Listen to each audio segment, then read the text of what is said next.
how one NASA image tells a dozen stories.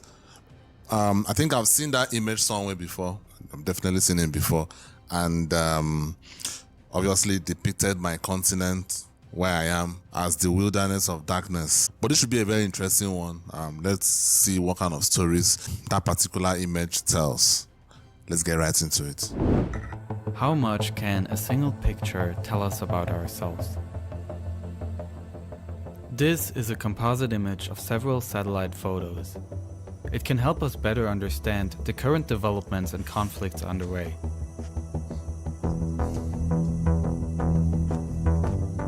The amount of light pollution is most severe in heavily populated areas, as well as in regions of high prosperity. In Europe, the Benelux region and the densely populated Po Valley are so bright that the individual towns blend into one big sea of light. Especially in the Arab world, the extraction of oil creates bright lights from the flaring of gas.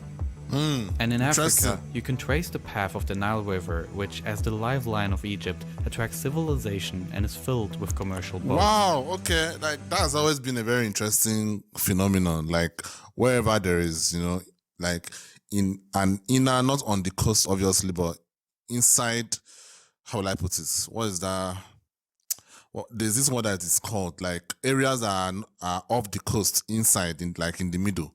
Most of the time, the places that are inside like that are actually prosperous are areas with a body of water, either a river or, a lake, like in the US where you have Lake Michigan and all that kind of a thing, where places that you have the likes of Chicago and Detroit, despite the fact that those places are in the Midwest, they have high population, high productivity because of the fact that there is a body of water there. So it just seems like anywhere that there's a body of water, there is some interesting thing that happens there, and which is really, really, really, really interesting. It seems like, and obviously most of it has to do with transportation. Like before we had flights, and even with the flights that we have today, you can carry some cargo on flights. You still need a ship, or you still need a bus to carry things like that. So it's really interesting. In the mostly uninhabited regions of Western Australia, the satellites could even capture lights from wildfires that occurred over a span of 22 days. Wow. And in Asia, the Indian subcontinent is clearly standing out. Nearly 20% of the planet's population lives here. And the rapid population and economic growth can be seen by comparing the area from how it looked in 2012 and then again in 2016. Wow. However, it's just as interesting to look at the regions where there is no light. The Syrian civil war, which has wiped out hundreds of thousands of lives, has darkened the country. Due to the ongoing fights, the electrical grid is only partially available and the power supply is poor. Aleppo, the largest city in Syria, is considered an important cultural place. The old town has been a UNESCO World Heritage Site since 1986, but the war has almost completely destroyed the historic city.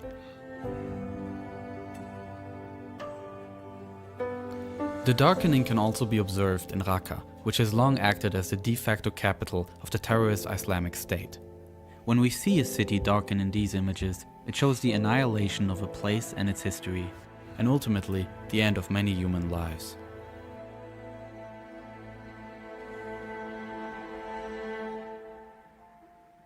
These black pixels in such an image can say a lot more than the lit ones. This also applies to the Korean peninsula. Wow. While South Korea is brightly lit, North Korea is almost completely black. The metropolitan area... I mean, I won't lie to you, I don't really understand it. I do know that obviously North Korea doesn't have the industrialization that South Korea has, but the population is still high.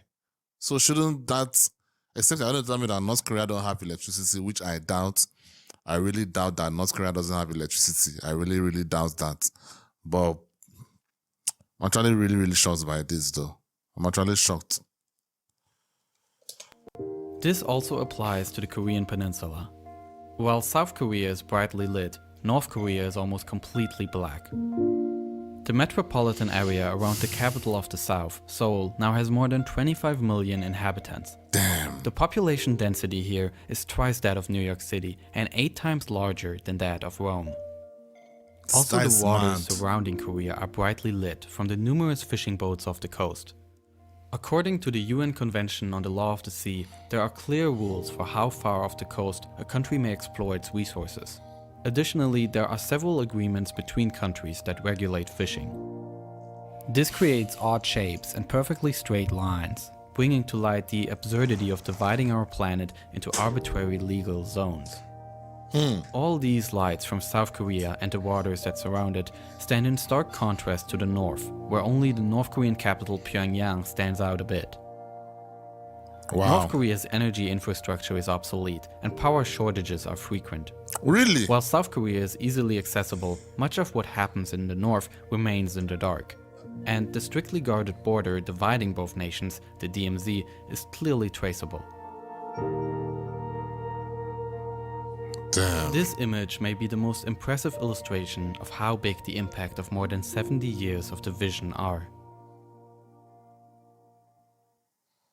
But the map also teaches us the long-lasting impact such separations can have, even those that have already been overcome. At the time of the Cold War, Germany was separated into East and West, and the city of Berlin was divided as well. And as a result of that, its city lights still appear in 2 different colors. The western part of the city was cut off from the rest of West Germany and relied on gas lamps because it wanted to be independent from a possibly failing power supply. Although Germany has been reunited since 1990 and this separation has been overcome for more than a quarter of a century, it can still be seen from space. This image points to the global challenges posed by the steadily increasing world population. And while man-made borders cannot be seen during the day, the lines of political origin become apparent at night, but appear all the more absurd and artificial. Look at my country. It's actually interesting. I am apparently around here. There's no lights, so I don't really know why lights is showing there. Well, whatever. But there's population, definitely. During daylight, the human influence on our planet is less obvious. But this single image highlights the social divides and political strife from both past and the present. The only surprising thing to me there was that there was some lights in my country. That's the surprising thing.